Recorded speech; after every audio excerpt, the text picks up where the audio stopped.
இன்னைக்கு நான் இந்த கூட்டணி 10 நாளா தலைமை நிர்வாகிகிட்ட மாற்று முடிவு எடுக்கிறன்ற ஒரே காரணத்திற்காக ஹைட்ரோ கார்பனுக்காக, மீத்தேனுக்காக, ONGCக்காக நான் ஐயா மணியரசனோடு, மீத்தேன் ஜெயராமனோடு நான் டெல்டா மாவட்டத்தில் போராடின வழக்க ஏற்கனவே சட்டமன்றத்தில் பேசி க்ளோஸ் செய்யப்பட்ட வழக்க தூசி தட்டி எனக்கு 4 அன்னைக்கு சம்மன் கொடுக்குறாங்க. 23ஆம் தேதி நாளைக்கு நான் 3 நீதிமன்றத்தில் ஆஜராகணும் ஒரே நாள்ல.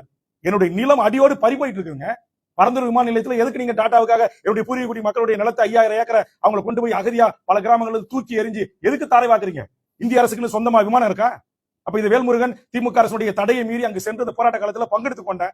அன்னையிலிருந்து ஒரு மந்திரி, அங்கு திமுக அமைச்சர்கள் இருக்கிற மந்திரி அங்க பல 100 ஏக்கர்களை வாங்கி போட்டிருக்காங்க. அது 5 மடங்கு அரசாங்கமே அவர்களுக்கு உயர்த்தி கொடுக்குது. அப்ப அது வேல்முருகன் குறைச்சலா இருக்கிறான் அப்படின்னு நினைக்கக்கூடியவர்கள் இந்த தேர்தல் நேரத்தில் என்னை பழி வாங்குகிறார்கள். அதை பற்றி எனக்கு கவலை இல்லை. NLCல நெய்வேலி நிலத்தை கையகப்படுத்தக்கூடாதுன்னு நான் தடுத்து நிறுத்துறேன். வானராயபுரம் உள்ளிட்ட தென்குச்சி, வடக்குத்து இது உள்ளடக்கிய பல கிராமங்கள்ல பன்னெடுங்காலமாக வாழ்கிற எங்களுடைய மக்களை அடியோட பிடுங்கி தூக்கி எறிவீங்க. அது போய் வேல்முருகன் கடந்த சில மாதங்களுக்கு முன்பாக அங்க தடுத்து நிறுத்தினா. அது உங்களுக்கு தாங்க முடியல. ஏன் தாங்க முடியல? NLCனுடைய ஒரு ஆண்டுக்கு கொடுக்கிற 100 கோடி ரூபாய் CSR நிதியை அப்படியே அபகரித்துக் கொள்கின்ற ஆளும் வர்க்கம்.